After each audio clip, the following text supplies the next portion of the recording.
Well, I got an email earlier today where it was pointed out there's a potential collision in the second round here between you and your former Sanity stablemate, Axel Tischer. What's that like to know that could be something in the not too distant future for you? Listen, Axel Tischer, as a person, he's one of my best friends. As a worker, I respect him above all else. But if we are against each other in the middle of that ring, it won't be my friend. It won't be my Sanity brother. It'll be a guy who I'm going to knock the absolute teeth off, right? Because I think he's an incredible talent. I love watching him. I love everything that he does. But listen, he will just be in my way. We can drink about it after. We can go and have a couple of beers, and we can commiserate each other as need be.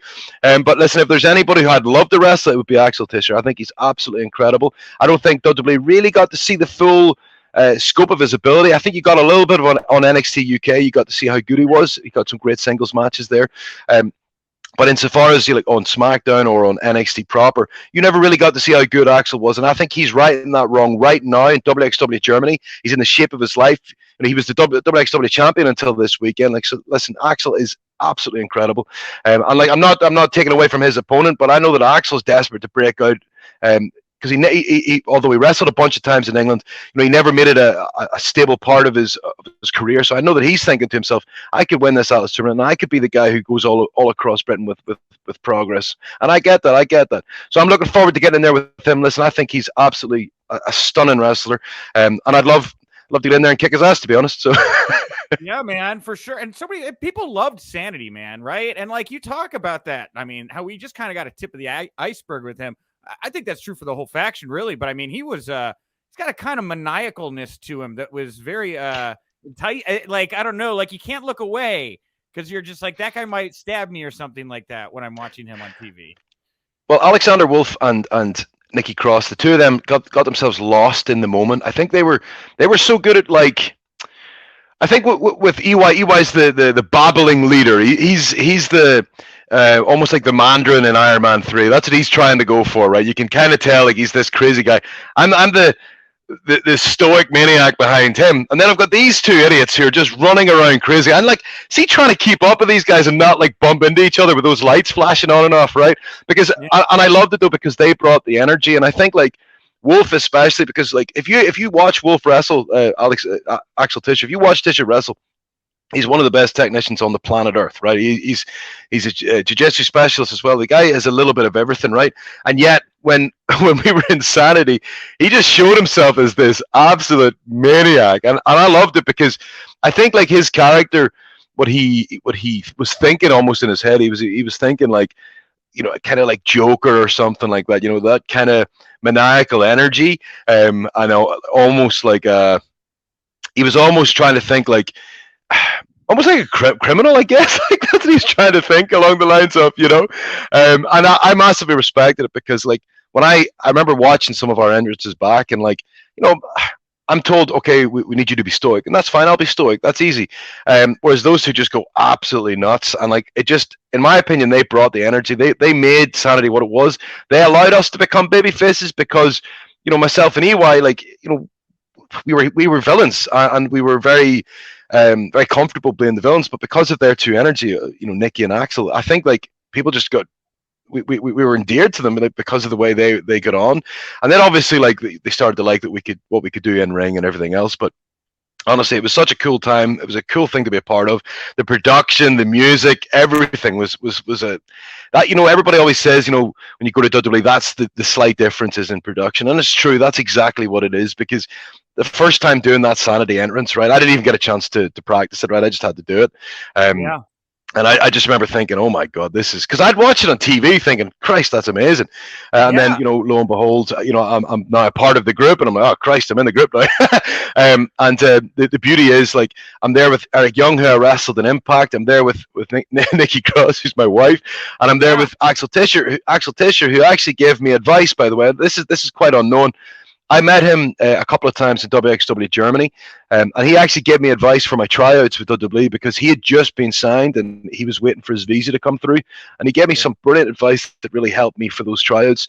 And had it not been for him, there's a huge chance I might not ever have got signed. So I'm suddenly surrounded by people who I really like. Then I get to travel literally travel the world with them and find out that, I love EY, I love Axel, the brilliant people, and then obviously my wife, she's pretty cool as well.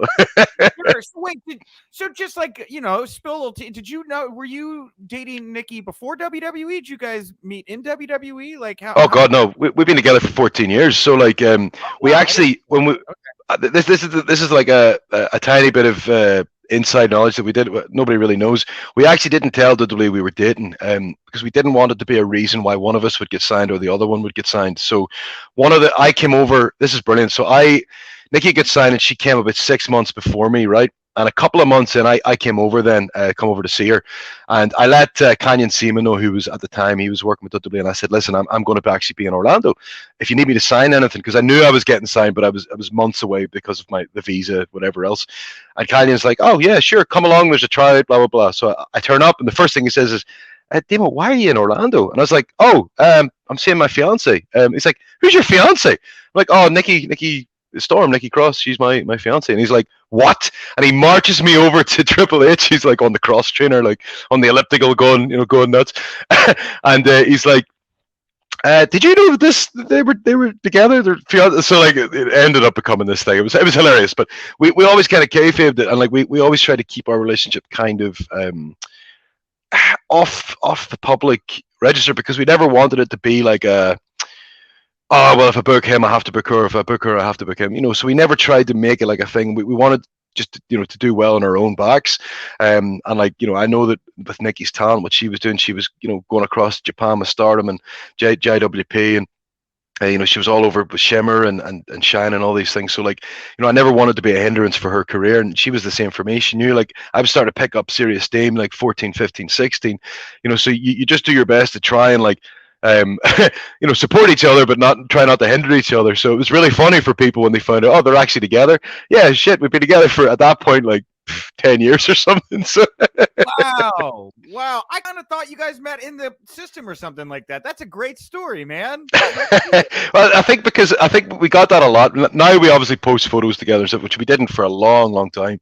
But like, everybody thinks that we're only recently together. No, we got recently married. We got married 3 years ago. But we were together at that point 11 years. So wow. So 14 years in total. 14 years in total. I just got engaged after 5 years, and at the 4-year mark, she was like, it's time to shit or get off the pot. What are we doing? 11.